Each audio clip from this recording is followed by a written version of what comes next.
Bonjour et bienvenue dans cette vidéo numéro 13 consacrée à la technique W-Wing. Elle appartient à la catégorie des techniques dites élaborées, au même titre que les X-Wing, Y-Wing, XYZ-Wing, que nous avons déjà vus, et bien d'autres que nous verrons prochainement. C'est une excellente méthode dont l'efficacité est reconnue car elle participe remarquablement à la résolution de nombreuses grilles qualifiées de difficiles.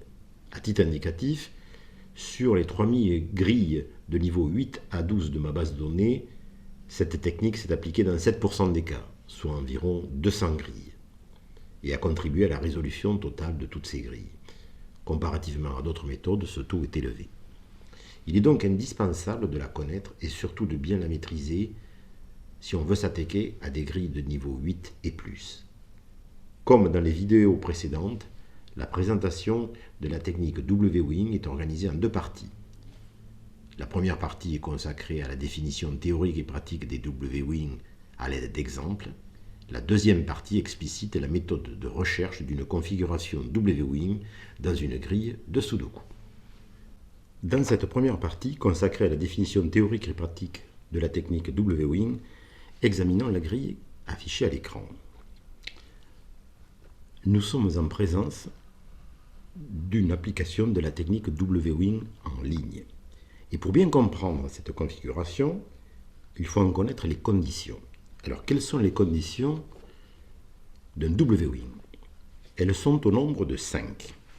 La première, deux paires de candidats X et Y situés dans deux cases qui ne se voient pas, c'est-à-dire qu'elles n'ont pas d'entité commune, ligne, colonne ou bloc.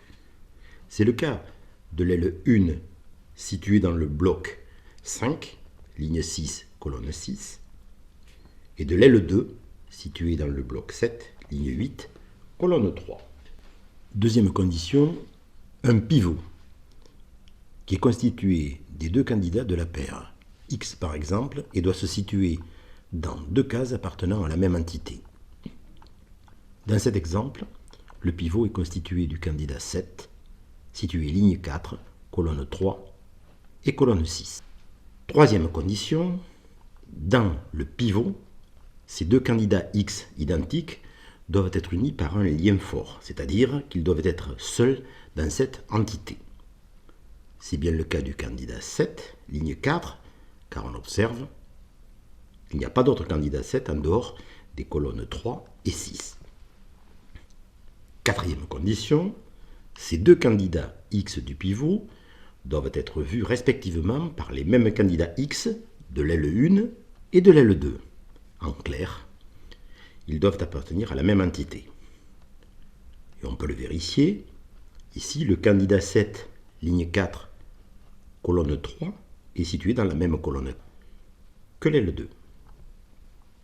Le candidat 7, ligne 4, colonne 6, est situé dans la même colonne 6 que le candidat 7 de l'aile 1. Enfin, cinquième et dernière condition, tout candidat Y qui est vu simultanément par l'aile 1 et l'aile 2 peut être éliminé. C'est bien le cas du candidat 1 ici en jaune, ligne 8, colonne 6, car il est situé sur la même ligne que l'aile 2 et la même colonne que l'aile 1. Alors pourquoi ce candidat 1, ligne 8, colonne 6, peut-il être éliminé? Pour effectuer cette démonstration, nous partons de l'aile 1, ligne 6, colonne 6, et nous formulons deux hypothèses. Soit 1 est solution de cette case, première hypothèse, soit 7 est solution de cette case, deuxième hypothèse. Hypothèse 1.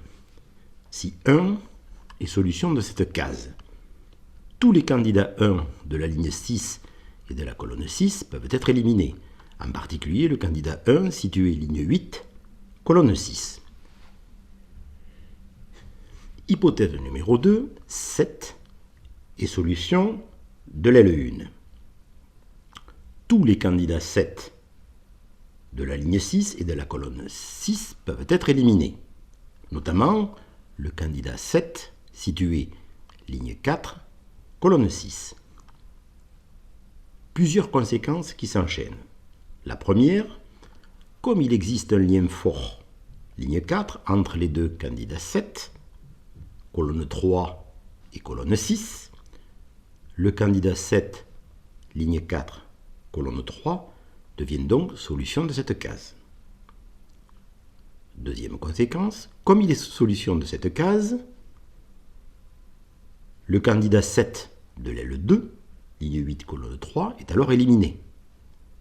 Troisième conséquence, comme ce candidat 7 est éliminé, le candidat 1 de l'aile 2 devient solution de cette case. Et comme il devient solution de cette case, tous les candidats 1 de la ligne 8 peuvent être éliminés. En particulier, le candidat 1 situé ligne 8, colonne 6. En conclusion, quelle que soit l'hypothèse retenue, le candidat 1, ligne 8, colonne 6, est toujours éliminé. Il convient de préciser que si nous posions les mêmes hypothèses avec comme base l'aile 2, le raisonnement serait identique et conduirait à la même conclusion, à savoir l'élimination du candidat 1, ligne 8, colonne 6. Alors cette configuration est qualifiée W' en ligne, car comme vous avez pu le constater, le pivot, ligne 4, est dans une entité ligne. Passons maintenant à l'exemple numéro 2. Dans ce deuxième exemple, nous avons une configuration W' en colonne avec deux candidats 1 et 4, avec deux ailes, l'aile 1, ligne 1, colonne 8, et l'aile 2, ligne 9, colonne 4, qui ne sont pas dans la même entité, elles ne se voient pas. Le pivot, avec deux candidats 1, colonne 1, ligne 1 et ligne 9, vus simultanément par les deux ailes et qui ont entre eux un lien fort. On voit que dans cette colonne, le candidat 1 n'est présent que deux fois, d'où la qualification de W' en colonne. Comme le lien fort porte sur le candidat 1, c'est donc le candidat 4, ligne 1, colonne 4, vu simultanément par l'aile 1, au titre de la même ligne 1, et par l'aile 2, située dans la même colonne 4, qui a vocation à être supprimée. Et l'application des deux hypothèses, comme dans l'exemple précédent, conduirait à démontrer que c'est ce candidat 4 qui doit être éliminé. Très rapidement, si 1 est solution de l'aile 1, le candidat 1, ligne 1, colonne 1, est éliminé. Donc du fait du lien fort qui unit les deux candidats 1 dans le cadre du pivot, le candidat 1, ligne 9, colonne 1, devient solution de cette case. Ce qui induit que, par le fait de l'élimination du candidat 1, ligne 9, colonne 4, c'est le candidat 4 qui devient solution de l'aile 2. Et en conséquence, le candidat 4 situé dans la même colonne a vocation à être supprimé. De même, si 4 est solution de l'aile 1, automatiquement le candidat 4 situé sur la même ligne 1 est éliminé. Donc on voit dans cet exemple comme dans le précédent que quelle que soit l'hypothèse retenue, le candidat 4, ligne 1, colonne 4 est toujours éliminé. Passons maintenant à un troisième exemple. Dans ce troisième exemple, nous avons un W' en bloc dont la configuration est un peu particulière. Il est composé de deux candidats, 3 et 7. L'aile 1 est située dans le bloc 4 et l'aile 2 dans le bloc 7. Ces deux ailes ne se voient pas.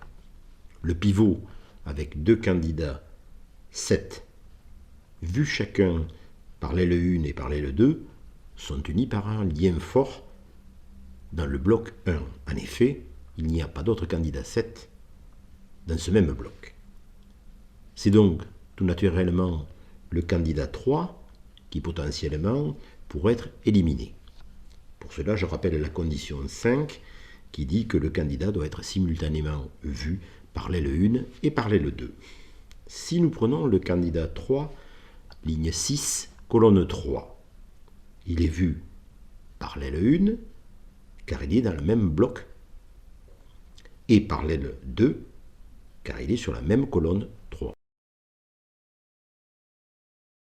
De même, le candidat 3, ligne 7, colonne 2, peut également être éliminé, car il est vu par l'aile 1, car il est sur la même colonne 2, et par l'aile 2, car il est dans le même bloc 7.